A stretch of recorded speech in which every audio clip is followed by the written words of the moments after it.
Baik, terkait ditetapkan status tersangka Saudara Rasman Nasution, yaitu pencemaran nama baik yang dilaporkan oleh Hotman Paris, ini sebetulnya masalah sudah lama. Namun memang pasal yang diterapkan ini adalah pasal 27 ayat 3 Junto 45, kemudian juga pasal 310, 311. Ini bicara soal pencemaran nama baik, ini kan sangat-sangat berbeda dengan pasal-pasal yang lain. Mungkin ini ada pertimbangan dari pihak penyidik bahwa Saudara Rasman walaupun sudah ditetapkan jadi tersangka dan kemarin sudah dipanggil ke Mabes Polri terkait pemeriksaan kesehatan dan juga ada dimintain keterangan, dan kemudian setahu saya Rasman juga sudah dilimpahkan ke Kejaksaan Negeri Jakarta Utara. Nah, ini memang semua ada dalam ranahnya penyidik. Jadi barangkali kenapa Rasman tidak ditahan, karena ini bicara soal pencemaran baik. Jadi mungkin dia hanya ditetapkan sebagai tahanan kota. Demikian rekan-rekan. Bicara tahanan kota, tentunya Rasman sebetulnya tidak boleh kemana-mana, khusus berada di wilayah kota tersebut, contoh Jakarta. Nah, memang ini saya bilang tadi, pencemaran nama baik ini masih terjadi perdebatan di antara para pakar hukum, karena ini sangat-sangat berbeda dengan pasal-pasal yang lain terkait pidana. Karena bicara pencemaran baik ini kan masih katakanlah ini pasar karet gitu loh. Ini yang memang masih dalam perdebatan antar para penegak hukum. Demikian. Terkait kartu advokat, jika memang sudah dicabut oleh organisasi advokat terhadap Rasman yang dinaungi oleh Rasman, ya sekarang ini ada beberapa organisasi advokat yang sudah berkembang di Indonesia. Kalau dulu memang single bar, sekarang sudah jadi bahkan sudah bukan single bar lagi.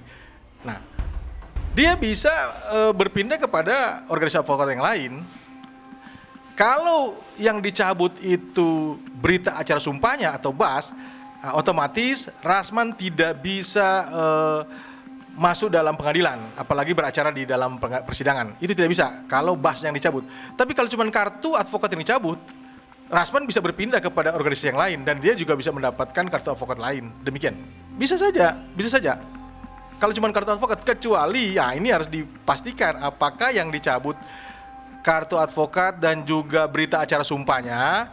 Kalau dua-duanya dicabut, ada baru Rasman tidak bisa masuk dalam persidangan. Mungkin kalau menagih perkara bisa saja di luar persidangan disebut non litigasi. Kalau bicara litigasi di dalam persidangan, otomatis akan dipertanyakan oleh majelis hakim terkait berita acara sumpahnya. Maka kalau Rasman tidak memiliki berita acara sumpah atau BAS, Rasman tidak boleh sama sekali untuk bersidang di dalam persidangan. Demikian, terima kasih.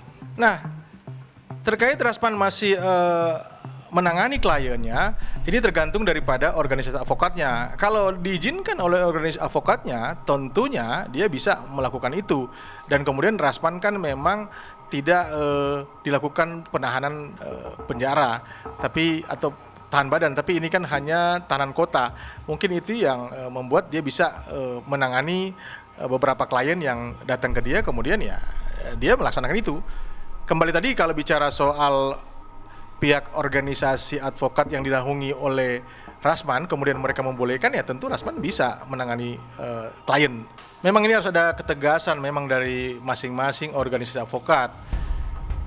Apabila memang sudah ada ditetapkan sebagai status tersangka, tentunya harus ada ketegasan. Tapi karena memang organisasi advokat yang sudah cukup berkembang di Indonesia ini bukan lagi single bar, tapi sudah menjadi multi bar, makanya setiap advokat bebas untuk berpindah-pindah organisasi advokat.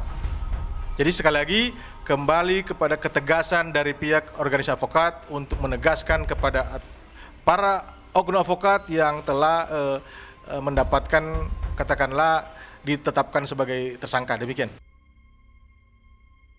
Jadi jangan lupa untuk subscribe Cumi Cumi.